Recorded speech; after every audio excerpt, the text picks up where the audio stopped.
Bueno, a ver ahora. Ah, nos encontramos, ahora sí. ¿Ves que era fácil? Era cuestión que todos tuviéramos el mismo link. Ahora sí. Perfecto.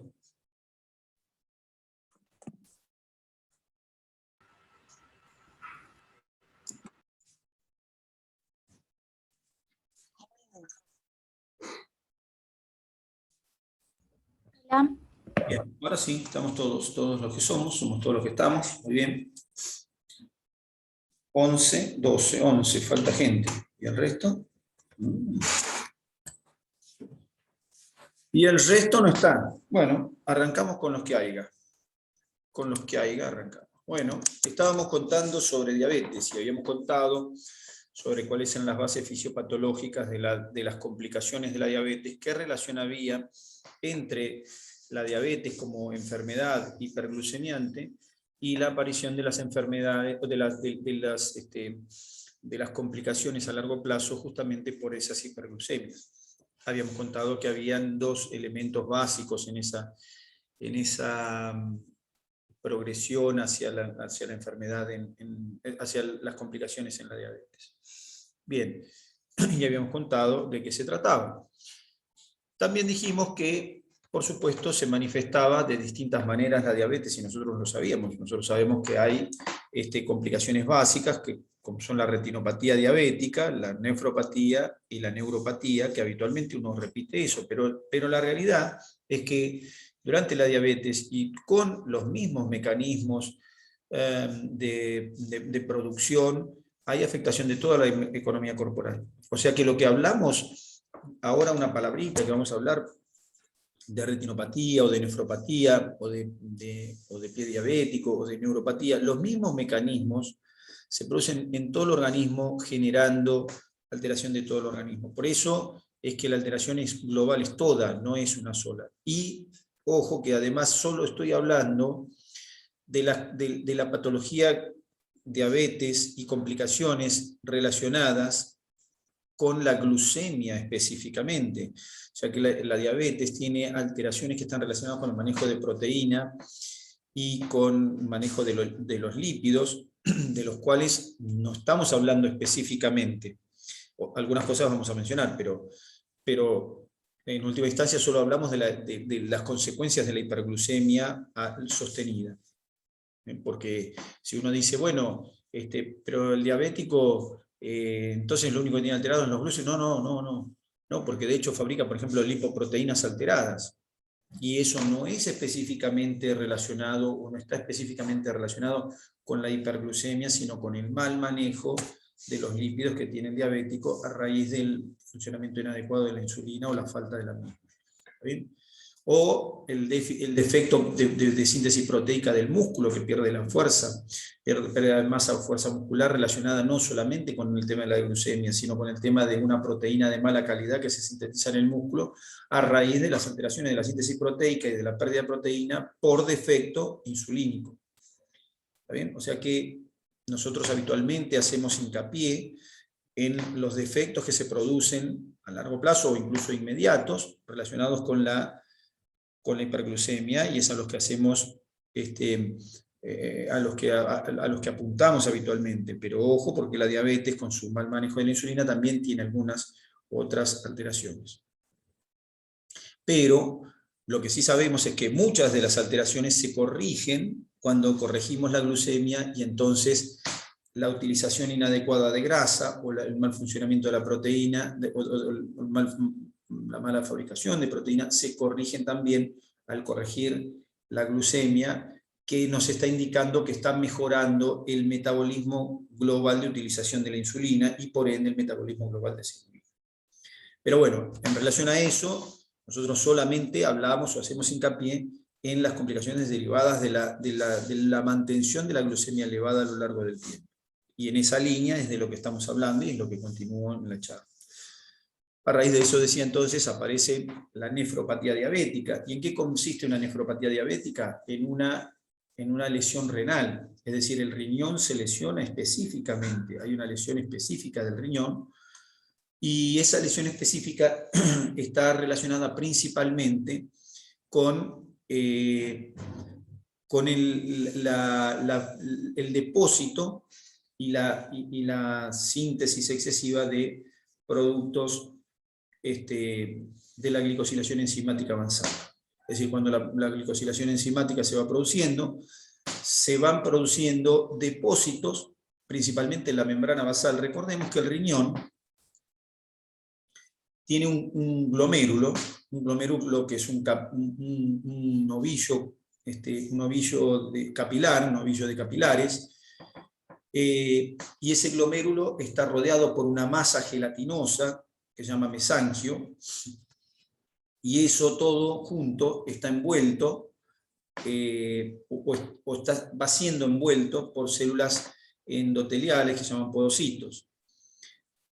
Los capilares de los riñones tienen fenestraciones, tienen agujeros, y esos agujeros están tapados por la propia membrana basal del capilar que los rodea, y luego eso está cubierto por los podocitos y por el mesanquio. Bueno, se producen, por un lado, depósitos de productos de la glicosilación enzimática se depositan primero en la membrana basal y a continuación en el mesanquio. El problema de eso no es solo el depósito, que puede, por supuesto, si uno está cubriendo la membrana basal, que es parte de la membrana de filtración glomerular, no solo puede afectar la filtración, el depósito de productos de glicosilación no enzimática, sino que además afecta el funcionamiento normal de los riñones. Y además, no solamente se depositan productos de glicosilación enzimática, sino que se glicosilan los mismos productos, las mismas proteínas que están en esa matriz extracelular que llamamos membrana basal y mesanquio, que vendría a ser una matriz extracelular. Las proteínas también se glicosilan. La consecuencia de esto es que empieza a haber una proliferación de las células mesangiales. Es decir, imagínense una bola de plástico. Adentro de la bola de plástico tiene una tubuladura que está toda enrollada. Esa tubuladura está dentro de una gelatina. La tubuladura tiene agujeros que dan a la gelatina. La gelatina la forman en este caso una serie de células. Cuando hay proliferación, cuando hay aumento de la producción de productos de glicosilación, sucede que las células empiezan a dividirse, ocupan un espacio y fabrican más mesanquio, que encima el mesanquio que fabrican no es el adecuado. La consecuencia es que ese ovillo, que en este caso era de una pelota de plástico, el ovillo primero empieza a crecer, por supuesto, empieza a ocupar más lugar del que debiera. Por otro lado, empiezan a comprimirse los vasos sanguíneos. Los vasos del ovillo empiezan a apretarse porque el ovillo, que tenía un tamaño, empieza a crecer y claro, el ovillo es como mis dedos crecen hasta un punto y ahí quedaron, pero si después sigue habiendo masa que va creciendo, los empieza a apretar a los ovillos. Mis dedos se llegan a apretar, se estiran como si fueran el capilar, pero llega un momento en que el capilar no se puede estirar más y está envuelto en esa gelatina y esa gelatina la empieza a apretar. El plástico lo mismo, llega un momento que el plástico no se estira más y la gelatina lo empieza a apretar. Entonces empiezan a obliterar los vasos los vasos del glomérulo. Por otro lado, el endotelio glomerular también se ve afectado porque hay depósito también de productos de glicosilación enzimática en ese endotelio. Entonces, el producto de glicosilación ofrece una cuestión mecánica por un lado. Por otro lado, una cuestión química. Modifica la actividad de las células mesangiales por un lado, pero también modifica la actividad de las células endoteliales por el otro. Y también de los podocitos. Entonces, ¿qué va pasando? Se fabrica más matriz. La matriz no es normal, el colágeno de la matriz no es el normal, el colágeno empieza a ocupar espacio, empieza a fibrosarse el colágeno, a fibrosarse el glomérulo, esa fibrosis aprieta los vasos sanguíneos, los colapsa y empeora el filtrado glomerular. La consecuencia final es que los glomérulos, dejan de funcionar en forma individual y por supuesto en forma global, o sea, empieza a dejar de funcionar uno, otro. Entonces, no es un proceso que se da de un día para el otro, se da a lo largo del tiempo. Eso con respecto al glomérulo. O sea, que los glomérulos se esclerosan, es decir, se endurecen. ¿Por qué? Porque hay fibras en exceso. ¿Quién fabrica las células, las fibras? Principalmente el mesangio. ¿Por qué? Por estimulación de factores que están alterados, porque por la glicosilación enzimática. Bien, conclusión de ese glomérulo es que la filtración glomerular a lo largo del tiempo empieza a caer y a alterarse. El riñón empieza a dejar escapar cosas que no debiera y además filtra menor cantidad. Eso es un problema. Pero además hay otro problema, y es que los túbulos están irrigados por vasos también. Los vasos sanguíneos que irrigan los túbulos también se comienzan a obliterar, empiezan a achicar su calibre e irrigan mal los túbulos. Los túbulos están sufriendo permanentemente hipoxia, es decir, poca llegada de oxígeno y también, bueno, en general isquemia, porque en realidad no es solamente hipoxia, o sea, se produce isquemia, o sea, disminución del oxígeno que llega y de los nutrientes. De modo tal que los túbulos también empiezan a sufrir y a no cumplir con su función de reabsorción tubular.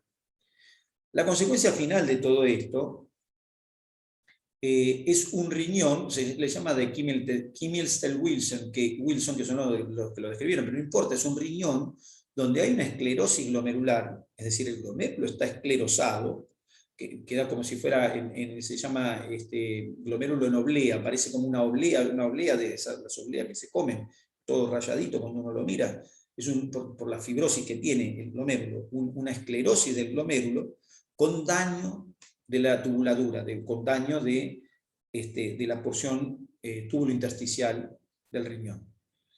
¿Qué pasa finalmente con un riñón de un diabético? Nada, termina en la insuficiencia renal.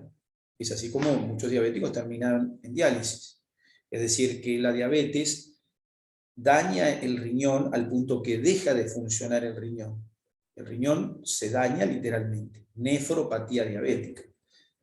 Relacionado con los productos, principalmente con los productos de glicosilación enzimática. También ayuda a que el riñón se dañe el hecho que la inervación, que está encargada de mantener el flujo renal, la inervación de los vasos sanguíneos, que está encargada de mantener el flujo renal, también a la larga falla, porque habíamos dicho que hay neuropatía diabética, en este caso de tipo simpática, o sea, autónoma, y la consecuencia es que el riñón no recibe el flujo de sangre que debiera recibir, y eso empeora la situación.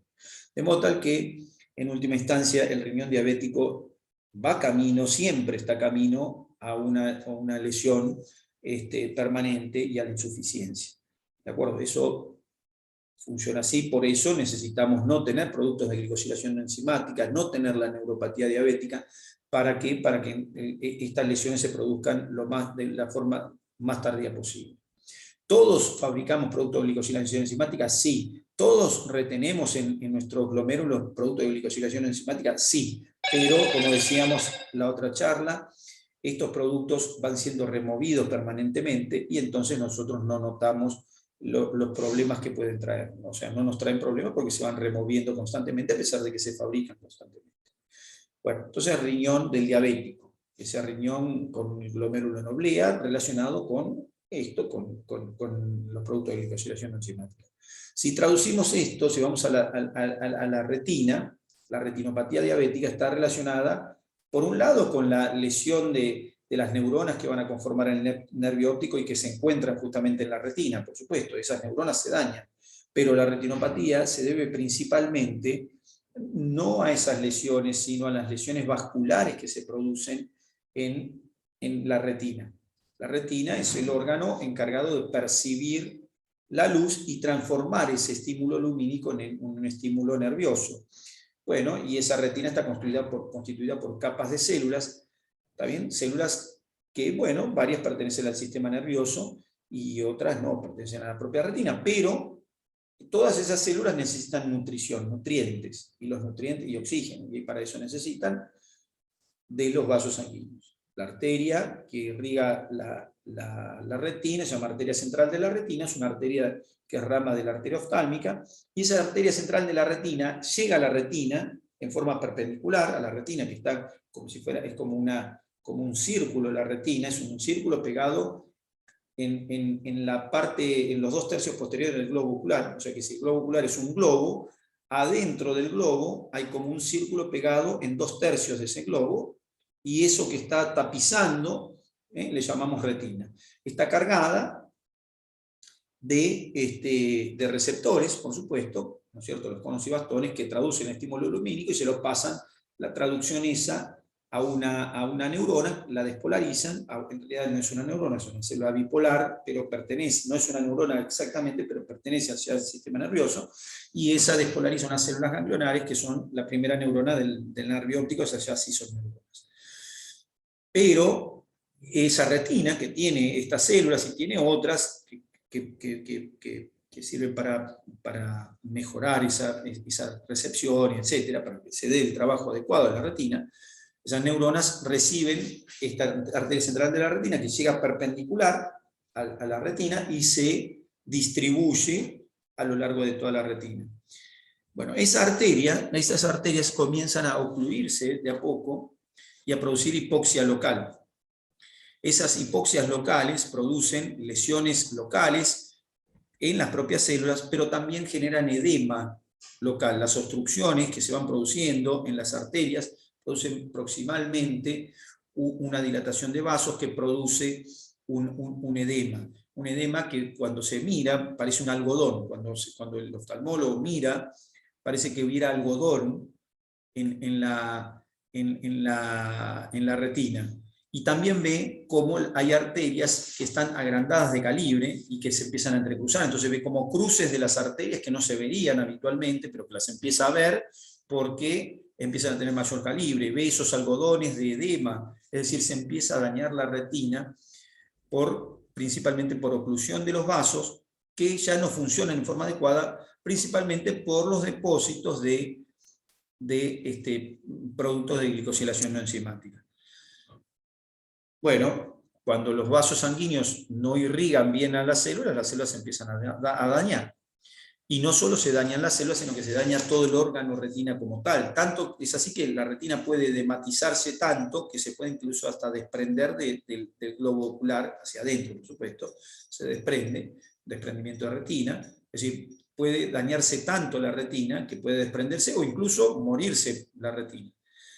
El producto final de una retinopatía diabética es la ceguera. No es la única causa por la cual el diabético puede quedar ciego.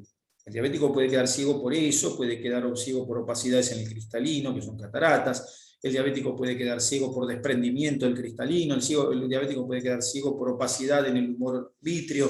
Puede quedar ciego porque los vasos que drenan el líquido, el humor acuoso en las cámaras anteriores, anterior y posterior del ojo, donde circula un líquido que es el humor acuoso, que no se drena, y eso se llama glaucoma, o sea, que pueden quedarse ciegos por el glaucoma. O sea, el mecanismo por el cual pueden quedarse ciegos los diabéticos es múltiple.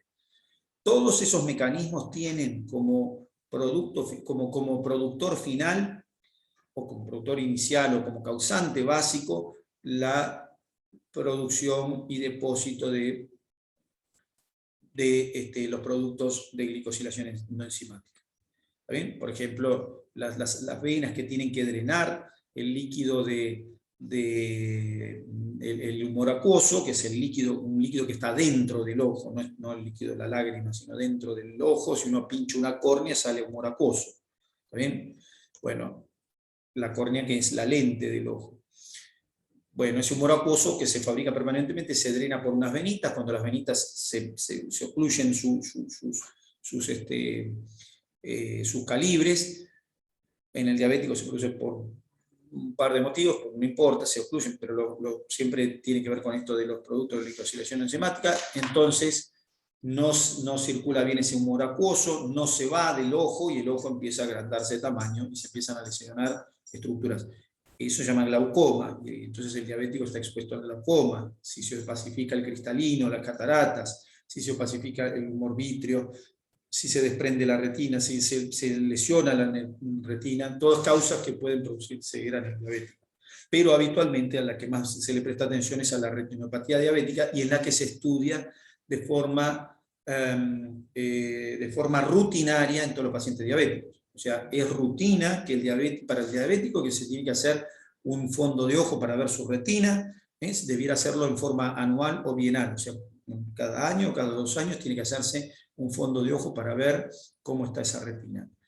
Especialmente si el diabético no es controlado. Si el diabético es controlado, bueno, por ahí podríamos ver si se extiende más ese plazo, pero el diabético no controlado, que tiene altibajos en sus glucemias a lo largo del año, esos pacientes tienen que ser controlados con mayor asiduidad su retina. ¿Por qué? Porque las retinas se dañan y conduce esto a la ceguera sin ninguna duda, ¿no? y sin vuelta atrás. Lo que se daña, se dañó.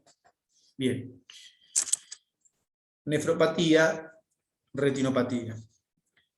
La neuropatía, nosotros decíamos, la neuropatía diabética tenía dos trasfondos. El trasfondo, por un lado, de la mala irrigación de esos nervios por la microcirculación que está dañada, y segunda causa era la utilización de la vía de los polialcoholes, de los polioles, que eran productos tóxicos para las membranas celulares de las neuronas y que podían dañarlas. La consecuencia de estos daños en las neuronas es que justamente las neuronas empiezan a morirse. Algunas primero empiezan a dañarse en su funcionamiento y después a morirse. Se mueren literalmente. Mientras se van produciendo estos daños, las neuronas no funcionan de forma adecuada. No funcionan de forma adecuada. Y entonces aparecen disestesias. ¿Qué es una disestesia? Una disestesia es alteración, y estesia hace referencia a la sensibilidad. La disestesia hace referencia a alteraciones en la sensibilidad. Entonces, la persona siente diferente de lo que en realidad debiera sentir. Entonces, por ahí de repente tiene sensaciones de cosas de cosas cuyo estímulo no existe. ¿De acuerdo? O sea, entonces dice, por ejemplo, siento ardor, siento quemazón, me quema. No me quema porque no hay nada que me esté quemando, pero yo siento que me están quemando.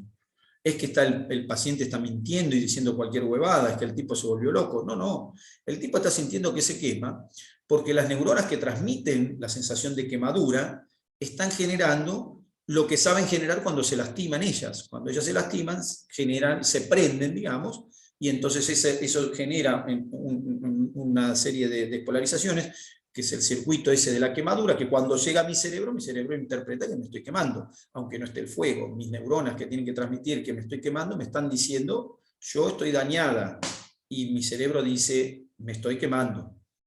O las que se dañan por ahí son la de la sensibilidad del dolor, y la neurona dice, me duele, la neurona dice, yo me estoy lesionando. Eso es dolor. Entonces la persona siente dolor. ¿Y cómo te duele? Me duele como dolor, como si fuera un dolor de muela, me duele, como si fuera un dolor de cualquier cosa, me duele. Y uno mira y no hay nada por lo que le tenga que doler a la persona, y claro, no hay nada, por supuesto. Lo que está pasando es que la neurona se está dañando, y eso se traduce como dolor. Esos son disestesias, es decir, sensaciones generadas por el propio sistema, por un fallo, perdón, en el propio sistema. El sistema falla, se generan estas modificaciones, y el cerebro no interpreta que hay una falla, porque no tiene por qué saber que en el pie de esa persona la neurona que tenía que estar sana y que tenía que informar cuando hubiera dolor, ahora está dañada, y entonces me está informando que hay dolor como si la estuvieran apretando, o como si la estuvieran cortando o lesionando, lo que fuera. Entonces hay disestesias porque es el producto de la lesión de la propia neurona. Entonces las neuropatías van afectando los nervios, es decir, los conjuntos de esos axones. Los conjuntos de axones se van lesionando. Se dice que se van lesionando de la periferia hacia el centro, y que se va lesionando primero la sensibilidad, luego el sistema nervioso autónomo, y a continuación se puede lesionar la motricidad. En términos generales, no vemos los diabéticos con una alteración motriz bien definida. Pero ojo, porque ahí hay dos cosas. La primera es que el diabético, a medida que va perdiendo, es decir, a medida que va avanzando una neuropatía, también va avanzando el déficit de musculatura. El diabético va perdiendo su musculatura, va perdiendo tal vez no pierda la célula, pero sí va perdiendo su aparato contráctil. porque el aparato contráctil está hecho de proteínas que el diabético no maneja de forma adecuada, y las proteínas pueden no ser totalmente normales. Entonces el aparato muscular ya no funciona bien, y entonces por ahí nosotros no distinguimos específicamente cuál es el límite entre la falta de funcionamiento porque el aparato muscular no funciona y la falta de funcionamiento porque la inervación se va deteriorando. Pero en cualquiera de los casos hay un deterioro de tipo motor, y las neuronas entonces intervienen en ese deterioro. Generalmente los otros procesos de deterioro son más rápidos que la neuropatía motora, por eso es que vemos menos o con menor incidencia la neuropatía motora que la sensitiva o que la autónoma, pero la afectación es de nervios de sensibilidad, de nervios autónomos y de nervios motores, o neuronas de sensibilidad, motoras, y en ese orden, perdón, sensibilidad, autónomo, motoras. Eso también, la lesión de las neuronas, también interviene en la ceguera, que eso no habíamos nombrado, ¿no es cierto? Pero la ceguera también puede producirse por un déficit directo de las propias neuronas que se están dañando, del nervio óptico, o de las áreas que tienen que interpretar la visión. Esas también se dañan. Pero el nervio óptico, que es un nervio que sale a la periferia, es un nervio craneal, pero es un nervio periférico, ese nervio también se ven afectadas las neuronas, y también puede producir esas disestesias que son alteraciones en la visión. Así que ahí tienen otro motivo por el cual la persona puede quedar ciega, es decir, puede quedar ciega por su propia neuropatía directamente. Las neuropatías suelen empezar por los miembros inferiores y suelen ir avanzando hacia el tronco, es decir, suelen ir acercándose. Los miembros superiores también se ven afectados en forma distal y después proximal, o sea que el avance también es de distal a proximal, pero lo que más se ve, lo más común, es lo de los miembros inferiores.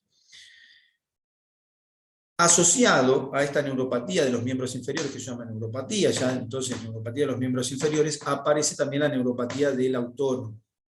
Y la neuropatía del autónomo implica alteración en control de funciones autónomas.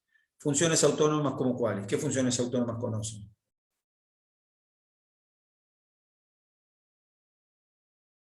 Cero.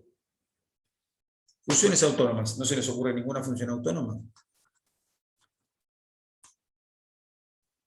¿Para qué sirve el sistema nervioso autónomo? Sí.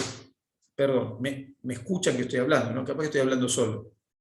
Se escucha mi voz, ¿no? Bien. No, por ahí está. El sistema nervioso autónomo, ¿qué comanda? Comanda funciones vitales: frecuencia cardíaca, estado de los vasos sanguíneos, dilatación, constricción, estado de constricción, dilatación de los vasos sanguíneos, el funcionamiento del sistema del aparato digestivo, el estado de secreción, motilidad del aparato digestivo, estado de calibre de los bronquios, micción, defecación, no sé, lo que quieran, erección, eyaculación, o sea, todo lo que es simpático y parasimpático, es todo lo que es la regulación de la vida, estado de las pupilas, regulación de funciones vitales. El autónomo suele dañarse. Las formas en que se ve ese daño son múltiples. Se ven, por ejemplo, alteraciones en el funcionamiento del corazón, alteraciones como hipertensión arterial o modificaciones de la presión arterial. Se ve como alteraciones en la motricidad del tubo digestivo. El tubo digestivo puede perder la motricidad a tal punto que podemos encontrar megavísceras. ¿Qué es una megavíscera? ¿Qué será una megavíscera? Una víscera muy grande. Una víscera grande. Una megavíscera es una víscera que en realidad no es que se agrandó porque creció, sino que se agrandó porque normalmente tiene una luz determinada y los músculos que tiene en la pared ese órgano la mantienen de una manera. Pero cuando el músculo se denerva, es decir, pierde su inervación, entonces la pared se empieza a hacer más complaciente y entonces el órgano parece que se agranda. En realidad no es que se agrandó, sino que perdió la musculatura. Y eso se llama megavíscera. Hay otra enfermedad en la Argentina específicamente, donde hay una enfermedad endémica de la Argentina que también produce megavísceras, que es principalmente megaesófago, que es el Chagas. ¿Está bien? Bueno, el Chagas y la diabetes son nuestras enfermedades que producen megavísceras, vísceras grandes por pérdida de inervación, o sea, por denervación. Las vísceras del diabético están denervadas, no están inervadas correctamente. Por eso los diabéticos pueden tener distintos procesos y nosotros tenemos que tener en cuenta incluso que su absorción puede ser distinta porque la motricidad de esos órganos del tubo digestivo se encuentra afectada. La motricidad se ve afectada y entonces como se ve afectada la motricidad, incluso la secreción, porque los nervios están dañados de esos órganos, entonces pueden estar afectados estas estructuras y la consecuencia puede ser una absorción deficiente de alimentos. Así que hay que tener en cuenta en diabéticos avanzados, en diabéticos mal controlados o que tienen un mal control de muchos años que siguen teniendo glucemias elevadas, hay que tener en cuenta que pueden presentar estas megavísceras. ¿Por qué? Porque tienen, por supuesto,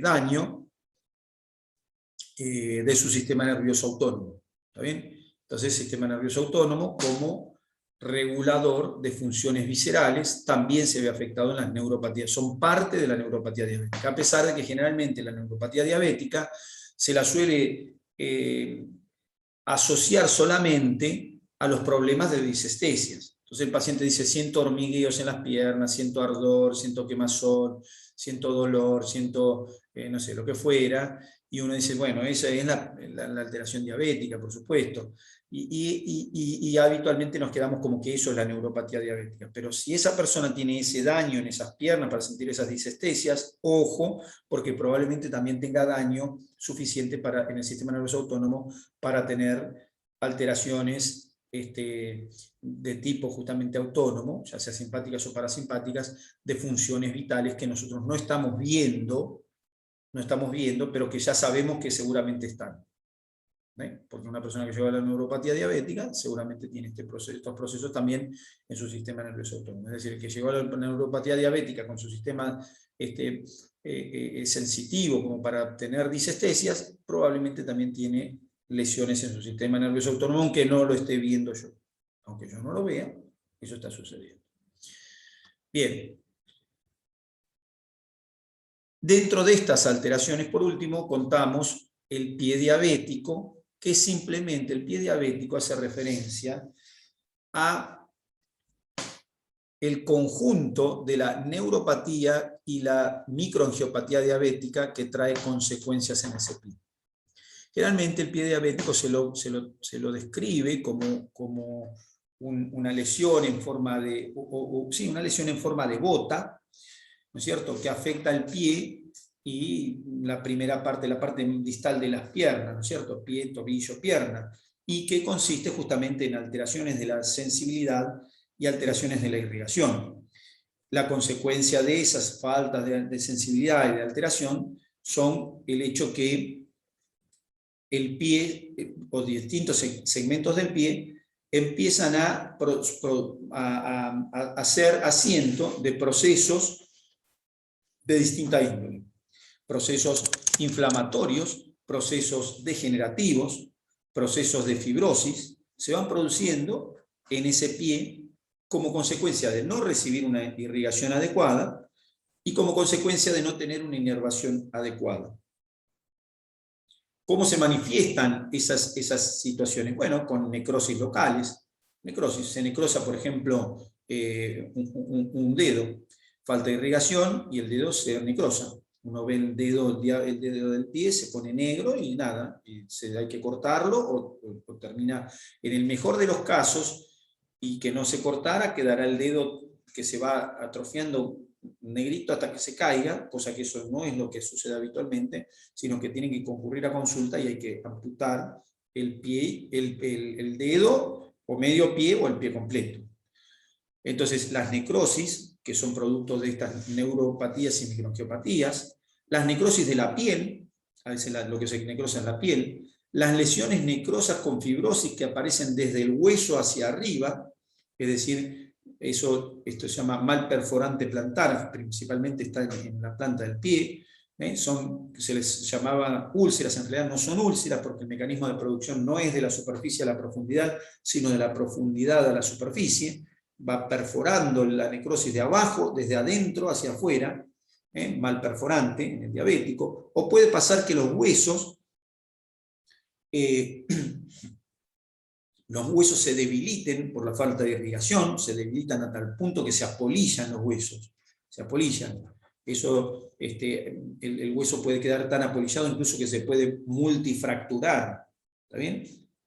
O sea que estamos hablando de lesiones de un pie que están relacionadas con la diabetes, ¿está bien? Y que tienen que ver con esto que hablábamos antes, microvasculatura y neuropatía, que producen entonces estas lesiones. Quería acordarme cómo se llama lo del pie, porque tiene el nombre de una enfermedad de